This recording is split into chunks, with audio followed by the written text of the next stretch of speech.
banyak orang tua di usia senja memendam satu kegelisahan yang sama. Anak-anak mereka yang dulu begitu akrab, kini saling dingin.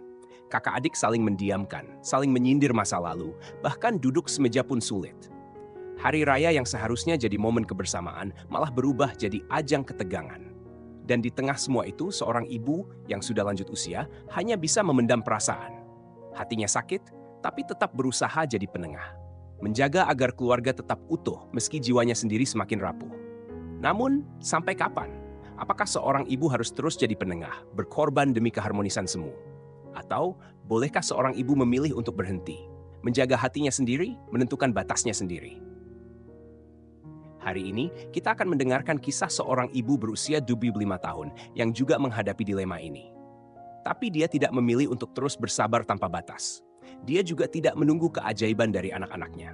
Yang ia lakukan hanyalah 3 langkah: menetapkan batas, menjelaskan tanggung jawab, merancang masa depan. Dengan 3 hal itu, dia perlahan menarik keluarganya dari kekacauan menuju ketenangan. Dia tidak memaksa anak-anak untuk berdamai. Dia juga tidak mengandalkan kalimat, "Kalian kan saudara," untuk menyelesaikan luka yang sudah mengakar selama bertahun-tahun. Dia memilih untuk mengambil kembali kendali atas hidupnya. Selamat datang di channel Cahaya Usia Tua. Tekan subscribe dan like untuk mendukung kami berbagi tips hidup sehat dan bahagia di usia lanjut. Nama saya Ibu Sari. Saya sudah 75 tahun, tinggal sendiri di rumah lama kami di pinggiran Salatiga. Setiap pagi saya bangun pukul 6, menyeduh teh melati. Bukan karena saya rajin, tapi karena tubuh saya tidak bisa tidur lama lagi. Sendi-sendi saya akan mengingatkan bahwa saya masih hidup. Pohon rambutan di depan rumah saya juga sudah tua. Daunnya tak selebat dulu. Sama seperti saya. Dulu, hidup saya sibuk dengan anak-anak, mertua, dan suami yang emosinya tak pernah stabil. Tak pernah ada waktu untuk duduk membaca buku. Sekarang, semuanya sudah lewat. Tapi kebiasaan saya masih sama. Saya masih suka mengecek dapur, apakah ada piring kotor atau telur yang habis. Baru saya sadar, saya sudah tinggal sendiri 10 tahun. Suami saya meninggal karena serangan jantung saat usia kami 65. Saat itu anak-anak saya masih sibuk mengejar kehidupan. Anak perempuan saya baru menikah. Anak laki-laki saya baru mulai usaha kecil-kecilan di Jakarta. Sekarang semuanya sudah mapan. Tapi sudah 5 tahun mereka tidak pernah duduk semeja lagi di rumah ini. Yang menyakitkan bukan karena mereka jarang pulang, tapi karena mereka tidak ingin bertemu satu sama lain. Ketika saya mengundang mereka makan bersama, suasananya seperti orang asing. Satu bicara soal anaknya sekolah, yang lain pura-pura sibuk dengan ponsel. Tidak ada tatapan, tidak ada kehangatan. Padahal dulu, saat adiknya sakit, kakaknya yang pertama kali membeli puding. Saat ujiannya gagal, kakaknya menyelipkan pulpen kesayangannya di tas si adik. Sekarang, ucapan ulang tahun hanya diketik singkat di grup keluarga, Met Ultah. Bahkan namanya tidak ditulis lengkap. Saya terus bertanya, apa saya yang salah? Apa saya sebagai ibu yang gagal? Semua pecah saat makan malam ulang tahun saya yang ke-74. Saya niatkan acara sederhana, hanya ingin makan bersama, walau sedikit berharap suasana hangat. Tapi sejak mereka datang sudah terlihat dingin. Anak perempuan saya langsung berkata, "Saya cuma bisa sejam, anakku demam, suami di luar negeri." Anak laki-laki saya balas, "Saya juga sibuk, semalam begadang kerja." Saya coba tertawa, mempersilahkan duduk. Saya pikir nanti juga cair suasananya. Tapi saat saya cerita masa lalu tentang waktu kami ke Gunung Merbabu dan mereka berdua sakit, anak perempuan saya mendadak berkata dengan dingin, "Apa gunanya cerita masa kecil? Sekarang ibu lebih halus saja membedakan siapa yang ibu sayang." Anak laki-laki saya langsung naik darah. Mereka saling teriak. Saya tidak sempat berkata apapun. Mulut saya berat. Tubuh saya mendadak lemas. Tangan kiri saya tak bisa diangkat. Saya ingin bicara tapi hanya bisa mengeluarkan suara samar. Saya pingsan. Ketika saya sadar, saya sudah di rumah sakit. Diagnosis serangan iskemik sementara. Ringan, tapi peringatan keras. Dari ranjang rumah sakit, saya berpikir, saya tidak bisa terus hidup seperti ini. Saya sudah mencoba segalanya, tapi mereka tetap membawa luka sendiri-sendiri. Dan saya bukan lagi tokoh utama dalam cerita mereka. Saya mengambil keputusan. Saya berhenti jadi penengah. Saya berhenti jadi jembatan. Saya akan hidup dengan aturan saya sendiri. Saya putuskan, saya tidak akan lagi jadi tempat curhat silang. Kalau kalian berantem, jangan seret saya. Saya akan perlakukan kalian sebagai individu. Bertemu sendiri-sendiri, tidak lagi memaksa kumpul semua. harta saya, kesehatan saya, bahkan rencana saya setelah mati, semua akan saya atur sendiri. Biar nanti kalian tidak berantem di depan peti jenazah saya hanya karena masalah warisan. Saya pulang sendiri dari rumah sakit, duduk di ruang tamu, melihat foto keluarga kami. Saya tak ingin membuangnya, tapi saya miringkan sedikit. Sebagai simbol, ini bukan lagi keluarga sempurna, tapi saya tetap akan hidup dengan damai. Saya kirim pesan ke grup keluarga, foto resep dokter dan catatan. Makanan harus dijaga, obat rutin, hindari emosi tinggi. Lalu saya tulis, mulai hari ini, urusan kalian adalah urusan kalian. Jangan libatkan saya, jangan tanya pendapat saya. Saya ingin hidup tenang. Itu bukan pesan marah, itu pesan seorang ibu yang akhirnya memilih untuk menyelamatkan dirinya sendiri. Aku akan mengatur sendiri urusan berobat. Soal rencana hidup ke depan, kalian cukup urus hidup kalian masing-masing. Terima kasih atas pengertiannya. Lalu aku tambahkan 2 emoji, 1 senyum, 1 koteh. Aku tekan tombol kirim, lalu menarik napas panjang. Setengah jam kemudian, anak perempuanku sudah baca, tapi tidak membalas. Anak lelakiku baru menelepon 2 jam kemudian. "Ma, kenapa nadanya serius banget?" Aku jawab, "Mama nggak serius, Mama hanya jelas." Dia bilang, "Mama marah ya gara-gara kita bertengkar?" Aku jawab, "Mama tidak marah. Mama cuma tidak mau lagi menganggap pertengkaran kalian sebagai urusan Mama." Hening. Lalu dia berkata pelan, "Oke, aku ngerti." Untuk pertama kalinya aku merasa di telepon itu aku berada di posisi atas. Bukan secara emosi, tapi secara posisi. Malam itu aku masak sendiri. Nasi putih, tumis pare telur, ikan asin yang direbus sebentar, dan sedikit tahu bacem sisa kemarin. Semua bukan untuk siapa-siapa. Hanya untuk diriku sendiri. Sambil makan, aku berpikir, makan sendirian memang sepi. Memang tidak ada obrolan. Tapi setidaknya tidak ada yang bertengkar sampai membuatku kena stroke. Aku tersenyum kecil. Setelah makan, aku menulis catatan harian. Mulai hari ini, aku jadi orang tua untuk diriku sendiri. Bukan lagi jadi pengasuh untuk anak-anak yang sudah dewasa. Dulu, aku selalu jadi penyeimbang. Kalau anak perempuan bilang kakaknya dingin, aku jawab, dia emang keras di mulut, tapi hatinya baik. Kalau anak laki-laki bilang adiknya terlalu emosional, aku bilang, adikmu lagi banyak tekanan, jangan dimasukin ke hati. Kupikir itu kebijaksanaan sebagai ibu, bahwa menjaga perdamaian harus dengan menjadi pelumas. Sampai aku hampir tersedak oleh minyak pelumas itu sendiri di umur 75. Jadi sejak pulang dari rumah sakit, aku bersumpah tidak jadi mesin penerus pesan lagi. Tapi membuat keputusan itu mudah. Menjalankannya harus belajar perlahan. Ujian pertama datang cepat. Pagi itu aku baru menyuh teko teh kedua. Belum sempat duduk, bel berbunyi. Ternyata yang datang adalah ibu mertuanya anakku, ibu dari menantuku. Dia habis belanja di pasar dan mampir. Katanya ingin ngobrol sebentar. Tentu saja aku persilakan masuk. Baru 5 menit duduk, pembicaraan mulai mengarah. Dia bilang, "Kemarin saya ke rumah anakmu. Dia cerita adiknya sekarang galak ya. Katanya bikin grup keluarga, gaya bicaranya kayak rapat." Nada suaranya tidak memprovokasi. Hanya terdengar seperti orang tua yang ingin berbagi cerita. Dulu aku pasti akan langsung menjawab, "Aduh, dia itu emang orangnya to the point. Tapi nggak ada maksud jahat kok." Lalu biasanya kututup dengan, "Nanti aku omongin pelan-pelan ke dia, kamu jangan ambil hati ya." Tapi kali ini aku hanya memandang wajahnya, tidak menjawab. Hening sejenak. Mungkin dia kira aku tidak dengar, jadi diulang lagi. "Putrimu itu ngomongnya memang suka keras ya."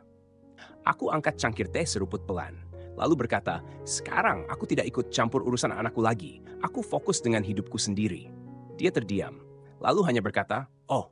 Lalu kami ganti topik tentang pasar, harga gulacang, diskon tempe. Dulu aku takut suasana jadi kaku, selalu buru-buru isi kekosongan percakapan. Tapi kali ini aku biarkan udara hening sejenak. Itu bukan dingin, itu batas. Setelah dia pulang, aku duduk sendiri di dekat jendela. Sinar matahari menyorot ke teko teh. Hangat. Aku tersenyum kecil. Untuk pertama kalinya, aku merasa seperti tuan rumah di hidupku sendiri. Bukan papan pengumuman keluarga. Bukan penengah konflik siap pakai. Malamnya aku menerima email dari anak perempuanku. Katanya, "Tadi ibu mertuanya datang ke rumah ya? Dia ngomong apa-apa nggak soal aku?" Tanganku lama di atas keyboard. Dulu aku pasti akan jawab, "Dia cuma cerita sedikit. Katanya kakakmu bilang kamu agak keras." Lalu tambah, "Tapi mama nggak bela dia kok, kamu tenang aja." Tapi kali ini aku hanya balas, "Dia mampir, kami hanya minum teh, tidak bahas siapa-siapa." Percakapan selesai. Aku sempat berpikir, apakah anakku akan merasa aku menjauh atau dingin. Tapi keesokan paginya dia malah menelepon. "Ma, minggu ini kerjaanku agak longgar. Aku mau bawa anak-anak ke rumah. Kita makan bareng ya. Aku tidak bilang apa-apa. Tapi dalam hati aku tahu, ketika aku tidak lagi jadi penerus pesan, mereka justru lebih berani mendekat. Hubungan antar manusia yang paling menakutkan bukanlah jarak, tapi kata-kata yang dibumbui dan disampaikan ulang. Dulu aku kira peran ibu adalah menyatukan semuanya, di meja makan yang sama, di waktu yang sama, di grup chat keluarga yang sama. Tapi ternyata semua yang dipaksa diikat justru jadi simpul. Simpul di hati, di lidah, dan di suasana canggung yang tak bisa diurai. Sejak pulang dari rumah sakit, aku berhenti memaksakan semuanya duduk semeja. Kalau memang ada jarak, aku hormati jarak itu. Kalau mereka hanya ingin bertemu aku secara pribadi, aku sambut dengan hati yang lapang. Daripada memaksakan kehangatan yang palsu, aku lebih memilih kebersamaan yang ringan, yang tak perlu dibuat-buat. Langkah pertama adalah melepaskan kegiatan bersama yang wajib. Dulu, setiap hari raya, aku selalu kirim pesan grup, ayo pulang makan bersama, kumpul keluarga. Sekarang aku kirim satu persatu. Ke putriku, akhir pekan ini kamu senggang? Kita makan berdua. Ke putraku, minggu depan kamu libur? Ibu mau masak sup ikan kering kesukaanmu. Aku tidak tanya, adikmu ikut pulang nggak? Aku juga tak lagi berkata, kakakmu sudah pulang, masa kamu nggak? Siapa yang aku ajak, hanya itu yang aku urus. Awalnya mereka terlihat bingung. Putriku tanya, loh, mama nggak ngajak kakak juga? Aku jawab, hari yang beda, makanannya juga beda. Dia tak bertanya lagi.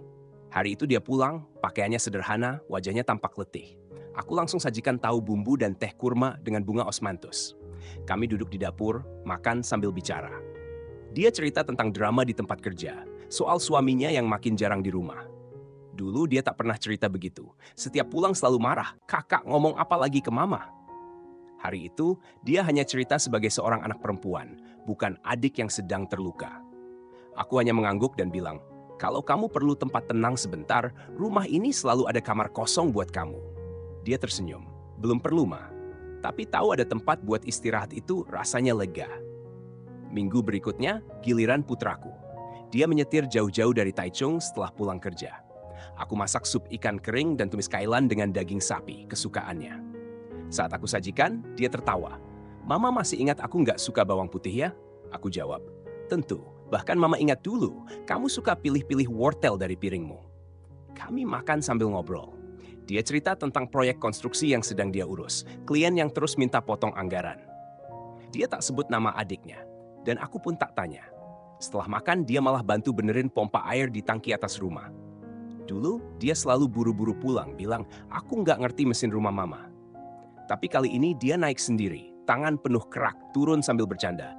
Sebelum mama jual rumah ini, panggil aku perbaiki dulu. Aku ini kan semacam pemegang saham juga. Aku tertawa, tapi dalam hati tahu, inilah dirinya saat santai. Ini bukan versi kaku yang muncul kalau adiknya ada. Sebelum pulang, dia sempat bertanya, Ma, mama beneran gak pengen kita baikan? Aku jawab pelan, aku cuma ingin kalian bahagia, tapi bukan dengan mama yang terus jadi penengah. Dia diam sebentar lalu mengangguk. Aku antar dia ke mobil. Dalam gelap malam, lampu belakang mobilnya perlahan menjauh, seperti obsesi puluhan tahunku pada keluarga yang sempurna akhirnya memudar. Malam itu, aku tulis 4 kata di kalender. Sendiri, tapi utuh. Bukan perpecahan, tapi memberi izin. Izin bagi mereka untuk jadi versi terbaik dirinya sendiri, dan izin bagiku untuk tidak jadi wadah emosi mereka. Aku sadar, kadang anak-anak menjauh bukan karena tidak cinta, tapi karena mereka terjepit, dan aku ada di tengah. Saat aku mundur, mereka justru mulai mendekat. Dulu, setiap libur panjang, yang pertama muncul di kepalaku adalah kata kumpul. Kalau tak makan bersama, rasanya liburan sia-sia. Tapi 2 tahun ini, aku mulai sadar, kumpul bukanlah kewajiban kalender. Itu buah dari kedekatan hati. Seminggu sebelum Idul Fitri, putriku telepon. Ma, lebaran ini pengen kumpul sebentar. Aku mau bawa anak-anak pulang. Belum sempat aku jawab, dia lanjut, kakak mungkin gak datang. Aku juga gak mau maksa duduk semeja. Aku tahu dia hanya ingin kepastian, apakah dia masih punya ruang khusus untuk sendiri datang. Aku jawab, kamu mau datang hari apa? Jumat malam, habis makan aku balik. Baik, hari itu mama siapkan mejanya untuk kamu. Dia menghela napas, lega. Ma, aku bukannya benci kakak. Cuma, mama pasti ngerti. Aku jawab, mama ngerti. Kalian gak harus muncul bareng dan juga gak harus pura-pura akur. Siapapun yang mau pulang, mama senang. Tinggal atur waktu saja. Tak lama setelah itu, telepon dari putraku masuk. Ma, lebaran nanti aku bawa daging bakar ya? Sabtu aku libur, mau ajak istri dan anak-anak. Aku bilang, oke, Sabtu mama nggak atur tamu lain. Dia diam sebentar, lalu tanya, adik datang juga? Aku jawab, dia Jumat malam, Sabtu sudah pergi. Oh, oke, katanya, nadanya ringan. Kalau begitu aku siapin daging. Dulu mendengar percakapan seperti ini, aku pasti mengernyit. Anak segede itu, makan keluarga kok masih harus diatur terpisah. Sekarang aku tak lagi memaksa. Aku tak berkata, kalian baikan dulu deh, nanti mama udah tiada baru nyesel. Karena aku sadar, kalimat begitu bukan menyemangati, tapi menekan. Akhirnya 2 malam itu mereka datang bergantian. Masing-masing bawa anak, bawa oleh-oleh. Kami makan bersama, bicara ringan. Tak ada yang menyebut satu sama lain. Tak ada luka lama dibuka kembali. Yang ada hanya suasana tenang. Bahkan aku pun terkejut. Tanpa kepura-puraan, rumah ini jadi lebih nyaman. Tapi aku juga pasang aturan baru. Kutulis besar-besar dan tempel di kulkas. Pemilik rumah ini sudah tua. Siapapun yang ribut, membentak, atau membuka luka lama di rumah ini, silakan keluar ke halaman selama 5 menit. Baru putuskan mau masuk lagi atau tidak. Aku tidak jadi wasit, tidak jadi juru damai, tidak jadi penyambung emosi, tidak jadi tempat tempur. Kalau mau masuk rumah ini, mari makan dengan damai. Kalau mau berperang, silakan ke tempat lain. Kamar orang tua ini tidak lagi menampung peperangan. Saat itu aku hampir menangis, bukan karena sedih, melainkan karena merasa tenang. Ternyata ada hubungan yang tidak bisa diperbaiki dengan tambalan, tapi harus dilonggarkan, melepaskan genggaman agar kita bisa saling menghormati ritme hidup masing-masing.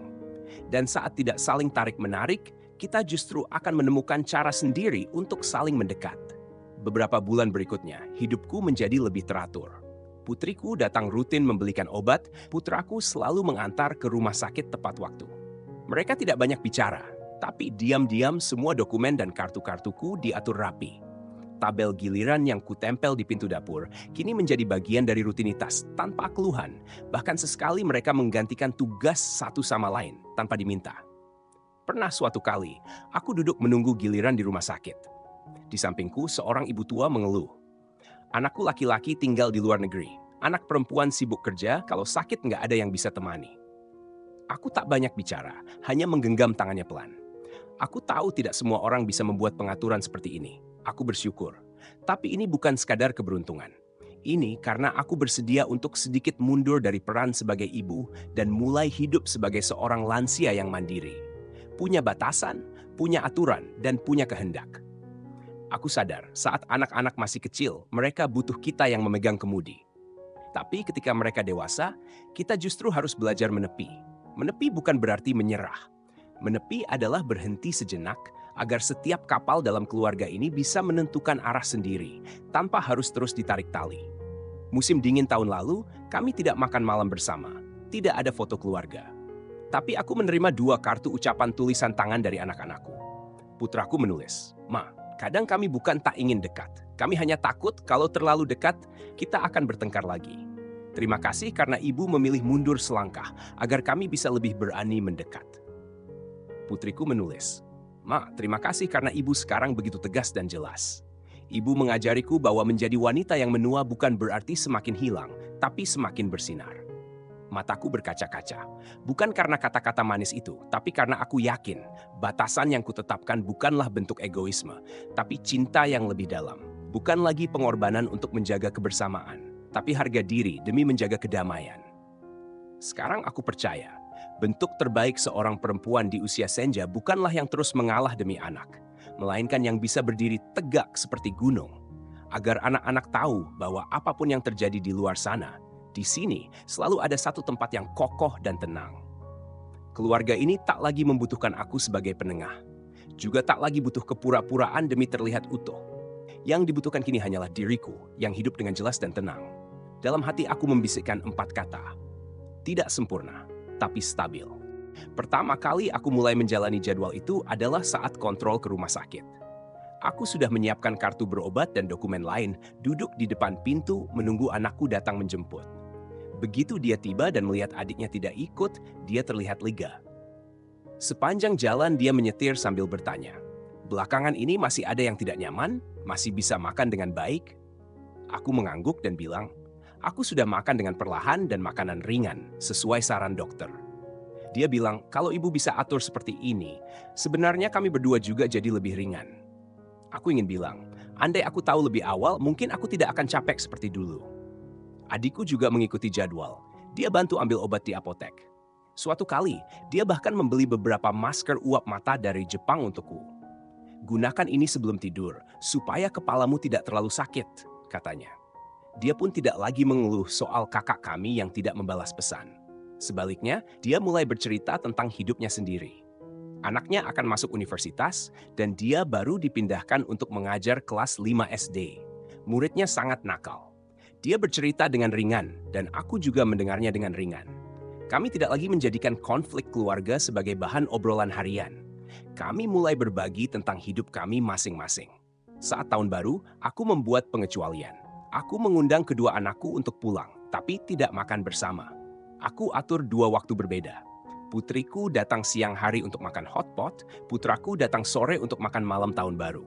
Aku bilang, kalau tidak cocok makan bersama, ya tidak usah dipaksa. Asal semua bisa pulang dan lihat ibu, itu sudah cukup. Waktunya ibu yang atur. Mereka tidak mengeluh, bahkan sempat bertemu di pintu dan hanya saling angguk. Dalam hati aku berpikir, mungkin inilah bentuk reuni terbesar yang bisa aku usahakan. Dulu aku coba perbaiki retak keluarga dengan kasih sayang. Tapi kasih sayang malah jadi beban. Sekarang aku pakai aturan untuk mengurangi gesekan. Hasilnya, kasih sayang bisa bertahan. Dulu aku pikir aku gagal jadi ibu karena tak bisa membuat anak-anakku rukun. Sekarang aku mengerti. Mendidik bukan berarti membuat mereka saling mencintai, tapi mengajari mereka saling menghormati ruang masing-masing. Aku tidak lagi membayangkan suatu hari mereka duduk bersama, bicara dari hati ke hati, lalu rukun kembali. Aku hanya berharap saat aku sudah tiada, mereka masih bisa duduk dan bicara dengan kepala dingin, bukan saling bermusuhan dan menghancurkan hubungan keluarga. Kadang, bukan karena terlalu sedikit bicara, tapi karena terlalu banyak kata yang salah. Justru dengan bicara secukupnya dan menetapkan aturan yang jelas, hubungan bisa diselamatkan. Hari itu, aku duduk sendiri di ruang tamu, memotong koran bekas untuk dijadikan kartu pos. Hujan turun perlahan di luar jendela.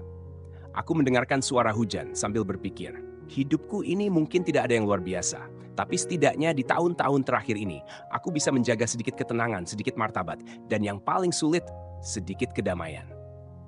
Dulu aku selalu berkata, nanti kalau mereka sudah akur, hati ini bisa tenang. Tapi aku menunggu sampai usia 25 tahun. Hati ini tetap tergantung di udara. Lalu aku sadar, bukan karena anak-anak tak berguna, tapi karena aku menaruh terlalu banyak harapan pada orang lain. Semakin lama menggantungkan, yang lelah justru diriku sendiri. Akhir-akhir ini aku punya kebiasaan baru, menulis 1 surat setiap bulan untuk diriku di masa depan. Bukan catatan harian, tapi benar-benar seperti surat yang akan dikirimkan. Di dalamnya tidak berisi tentang aku makan apa hari ini, atau apakah anak-anakku datang menjenguk. Tapi seperti ini. Kepada Mei Feng yang terkasih, jika suatu hari kamu jatuh sakit, ingatlah, jangan berharap anak-anakmu akan segera datang. Mereka punya keluarga sendiri. Bukan karena tidak mencintaimu, tapi karena kenyataan tidak mengizinkan. Kamu harus ingat bilang ke dokter, tidak perlu dipasang selang, tidak usah tindakan darurat, tidak operasi, tidak menyusahkan siapapun. Kamu sudah punya asuransi perawatan lansia. Uangmu cukup, hidupmu bermartabat. Tidak perlu rasa terima kasih. Tidak perlu keajaiban. Dengarkan suara hujan, pejamkan mata dengan tenang. Jangan takut dingin, jangan takut mati, jangan takut penyesalan. Setelah menulis surat itu, rasanya seperti melepaskan batu besar yang lama menindih dadaku. Ternyata yang menekan selama ini bukan rasa sepi, tapi harapan. Sekarang aku tidak lagi memeriksa kabar anak-anak. Tidak lagi menyuruh mereka pulang lewat grup keluarga. Kalau mereka datang, tentu aku senang. Tapi kalau tidak datang, aku juga tidak merasa ditinggalkan. Aku tidak lagi membandingkan diri dengan sepupu-sepupuku. Anak siapa yang paling berbakti, cucu siapa yang masuk kelas unggulan. Semua itu tak lagi penting. Yang penting sekarang adalah aku hidup sebagai diriku sendiri, bukan lagi hanya sebagai ibu seseorang, mertua seseorang, atau janda seseorang. Aku membeli teko teh baru, putih porselen, berpadu biru langit. Saat menyeduh teh, butir air menetes di pinggir tutup teko. Suaranya pelan tapi indah. Di sore hari yang cerah, aku duduk di balkon kecil, berjemur, menyeduh teh, membuka koran lama untuk dibuat kolase. Saat angin berhembus, aku menengadah melihat langit, pohon, dan burung yang hinggap di kabel sambil berkicau. Seolah mengingatkanku, hari ini aku masih hidup, dan hidupku tidak buruk. Aku tidak takut suatu hari berjalan sendiri di akhir hidup. Karena aku tahu saat itu tiba, aku tidak akan lagi kecewa pada siapapun. Aku telah lulus dari harapan agar orang lain memahami diriku. Dan aku juga berhenti sekolah dari keyakinan bahwa mengorbankan diri sendiri bisa membawa kedamaian. Aku sering berkata pada tante-tante di lingkungan, kamu tidak harus memaksa anak-anak berdamai. Yang perlu kamu lakukan adalah berdamai dengan dirimu sendiri. Berdamai dengan tubuhmu, dengan masa lalumu, dengan semua pilihan yang pernah kamu ambil. Dan ucapkan terima kasih pada dirimu yang dulu pernah begitu sabar dan mengalah. Sekarang, kamu boleh beristirahat. Terakhir kali aku membuka grup keluarga, anakku perempuan mengirim foto cucuku. Dia tampil di drama sekolah sebagai putri salju, memakai gaun putih, berdiri di panggung sambil berkata, aku akan pergi dari sini. Aku akan masuk ke hutan yang menjadi milikku sendiri. Aku melihat foto itu sambil tersenyum. Itu bukan dongeng. Itu hidupku. Di usia 75, akhirnya aku juga memasuki hutan milikku sendiri. Hari ini, aku menyeduh teh lebih lambat dari biasanya. Saat air mulai mendidih, cahaya matahari masuk lewat jendela, memantulkan bayanganku ke dinding. Tenang, tanpa goyah. Aku duduk diam, minum satu teguk teh. Satu kalimat muncul di hatiku. Aku tidak memaksa mereka berdamai, tapi aku sendiri sudah hidup dengan baik. Bagaimana menurutmu tentang pilihan sang ibu dalam cerita ini? Ia tidak memaksa anak-anaknya berdamai, tidak berusaha menjadi penengah keluarga. Sebaliknya, dengan ketegasan dan ketenangan, ia mengatur masa tuanya agar tetap bermartabat dan damai. Menurutmu, apakah cara ini bijak atau terlalu dingin? Saat hubungan antar anak-anak memburuk, haruskah orang tua ikut campur? Bagaimana jika kamu yang mengalaminya? Kami tahu, setiap keluarga punya ceritanya sendiri. Mungkin kamu pernah berada dalam situasi serupa atau sedang menghadapi konflik keluarga yang sulit. Pendapat dan pengalamanmu mungkin bisa menguatkan orang lain yang sedang berjuang. Silakan bagikan di kolom komentar. Kami akan membaca satu persatu. Semoga ruang ini bisa jadi tempat saling memahami dan mendukung. Jika video ini memberimu inspirasi, jangan lupa subscribe dan bagikan ke orang-orang terdekatmu, agar semakin banyak yang bisa memikirkan kembali masa tuanya dan menemukan kedamaian dalam hidupnya sendiri. Terima kasih telah bersama kami di Cahaya Usia Tua. Sampai jumpa di kisah berikutnya.